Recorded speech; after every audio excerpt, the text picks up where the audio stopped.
Halo anak-anak, apa kabar? Semoga semuanya dalam keadaan sehat ya. Kembali lagi dengan Ibu Len Alvin Morelaru dalam pelajaran pendidikan agama Katolik.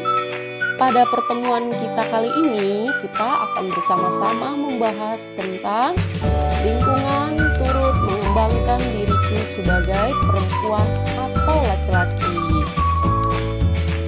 Baik anak-anak, mari kita membuka pelajaran kita dengan doa. Dalam nama Bapa dan Putra dan Roh Kudus, amin. Allah Bapa yang penuh kasih, Engkau telah menciptakan lingkungan hidup yang sangat indah bagi kami untuk hidup, tumbuh, dan berkembang sebagai manusia.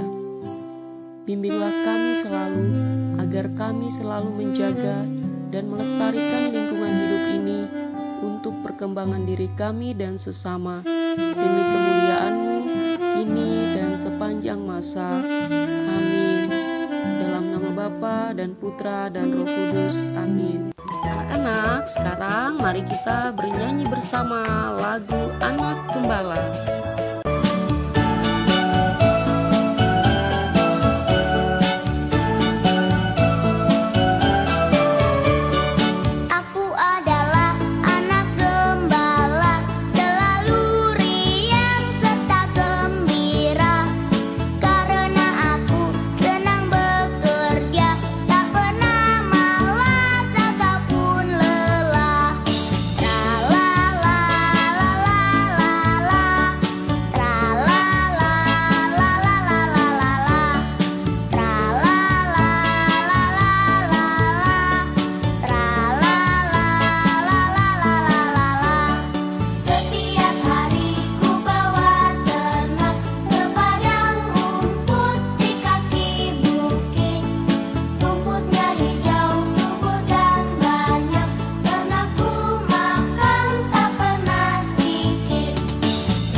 Anak-anak, lagu tentang anak gembala tadi mengisahkan tentang kehidupan seorang anak gembala di desa atau di kampung yang selalu ceria, bekerja, membantu orang tuanya.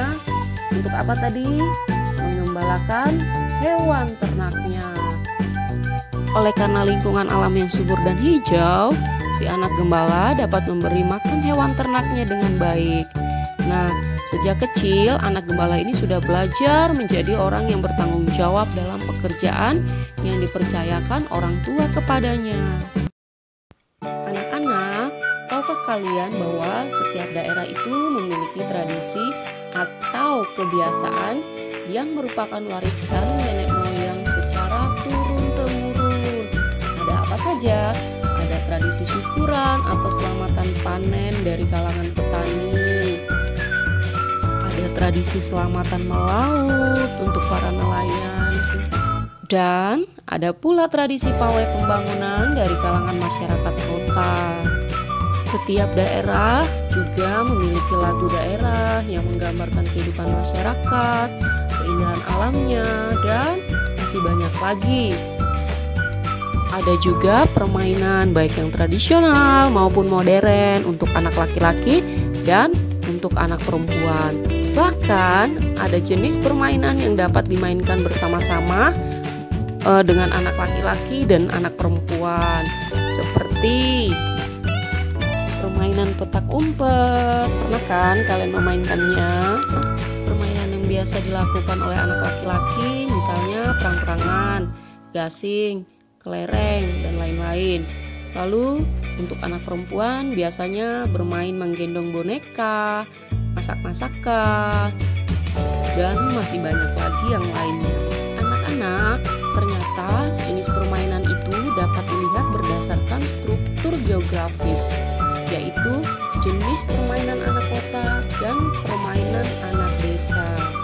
Anak kota biasanya jarang diperbolehkan orang tuanya bermain di luar rumah dengan alasan bahaya. Oleh karena itu, permainan lebih banyak dilakukan dalam rumah atau gedung dan dilakukan secara individual. Misalnya bermain komputer, robot-robotan, dan juga game online atau internetan.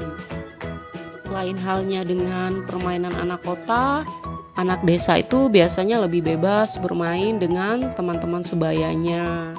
Karena dekat dengan lingkungan alam yang luas, anak desa biasanya mengembangkan kreativitas sendiri atau membuat mainan mereka sendiri sesuai dengan keinginan serta bahan yang tersedia di lingkungan mereka. Misalnya membuat mobil-mobilan dari kulit jeruk bali ataupun kuda-kudaan. Anak-anak, lingkungan adalah sebuah tempat di mana kita berada. Lingkungan juga ada bermacam-macam, yaitu ada lingkungan keluarga, ada lingkungan sekolah, lingkungan alam, lingkungan pedesaan, lingkungan perkotaan, dan lain-lain. Nah, lingkungan tempat kita tinggal itu diciptakan Allah untuk manusia, untuk kita, dan untuk dimanfaatkan dengan sebaik-baiknya oleh manusia.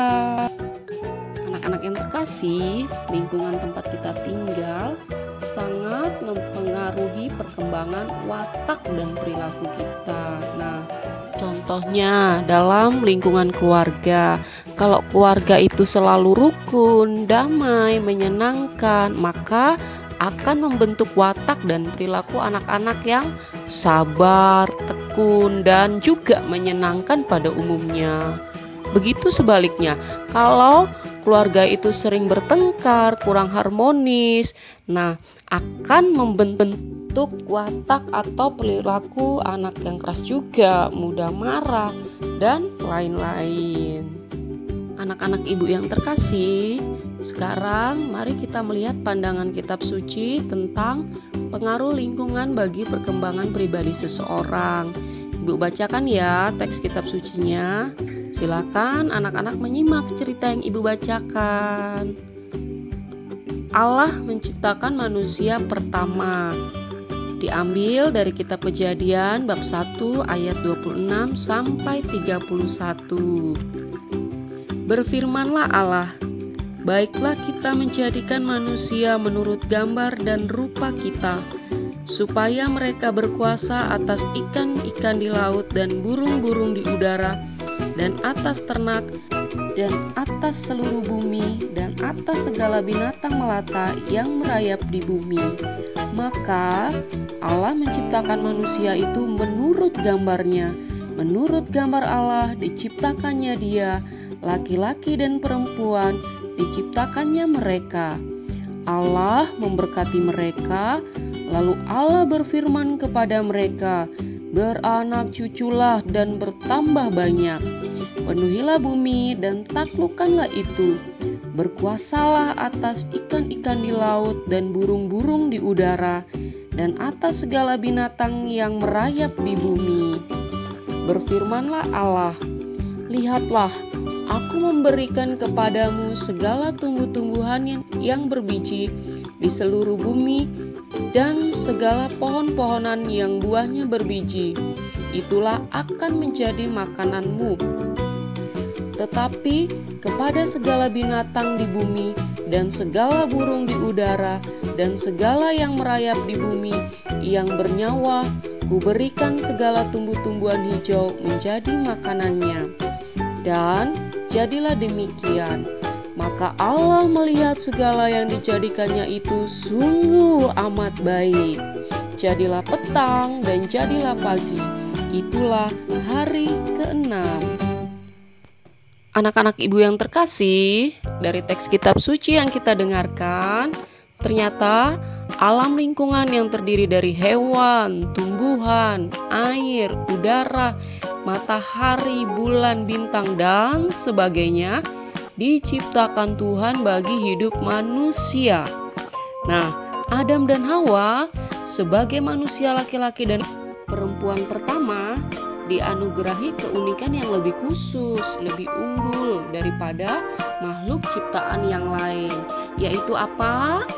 Yaitu sebagai citra atau rupa atau gambar dari Allah sendiri. Nah, di tengah lingkungan alam inilah manusia diberikan kemampuan untuk menjaga dan merawat lingkungan alam. Dengan demikian, lingkungan juga turut mengembangkan diri kita sebagai manusia, baik perempuan maupun sebagai laki-laki. Anak-anak, selain lingkungan alam yang dapat mengembangkan jati diri kita sebagai laki-laki atau sebagai perempuan, lingkungan sosial berupa adat istiadat pun turut serta mengembangkan diri kita. Dalam hal ini, kita dapat belajar dari Yesus sendiri. Penasaran kan? Yuk, kita simak kisah Yesus mengunjungi bait Allah yang diambil dari Injil Lukas bab 2 ayat 41 sampai 52. Tiap-tiap tahun orang tua Yesus pergi ke Yerusalem pada hari raya Paskah. Ketika Yesus telah berumur 12 tahun, pergilah mereka ke Yerusalem seperti yang lazim pada hari raya itu. Sehabis hari-hari perayaan itu, ketika mereka berjalan pulang, tinggallah Yesus di Yerusalem tanpa diketahui orang tuanya. Karena mereka menyangka bahwa ia ada di antara orang-orang seperjalanan mereka, berjalanlah mereka sehari perjalanan jauhnya, lalu mencari dia di antara kaum keluarga dan kenalan mereka. Karena mereka tidak menemukan dia, kembalilah mereka ke Yerusalem sambil terus mencari dia. Sesudah 3 hari, mereka menemukan dia dalam bait Allah. Ia sedang duduk di tengah-tengah alim ulama sambil mendengarkan mereka dan mengajukan pertanyaan-pertanyaan kepada mereka. Dan semua orang yang mendengar dia sangat heran akan kecerdasannya dan segala jawab yang diberikannya. Dan ketika orang tuanya melihat dia, tercenganglah mereka. Lalu kata ibunya kepadanya, "Nak, mengapakah engkau berbuat demikian terhadap kami? Bapamu dan aku dengan cemas mencari engkau." Jawabnya kepada mereka, "Mengapa kamu mencari aku? Tidakkah kamu tahu bahwa aku harus berada di dalam rumah Bapakku?" Tetapi mereka tidak mengerti apa yang dikatakannya kepada mereka. Lalu ia pulang bersama-sama mereka ke Nazaret, dan ia tetap hidup dalam asuhan mereka. Dan ibunya menyimpan semua perkara itu di dalam hatinya. Dan Yesus makin bertambah besar dan bertambah hikmatnya dan besarnya, dan makin dikasihi oleh Allah dan manusia. Anak-anak yang terkasih, Yesus adalah anak Allah yang datang ke dalam dunia menjadi manusia sama seperti kita. Yesus bisa merasakan lapar, sedih, namun berbeda dalam hal dosa. Kita berbuat dosa kalau Yesus nggak berbuat dosa. Yesus nggak berdosa. Yesus dilahirkan sebagai manusia di dalam sebuah keluarga. Oleh karena itu, Yesus mengikuti tradisi hidup orang tuanya, Maria dan Yusuf, dan suku bangsa serta tradisi agamanya.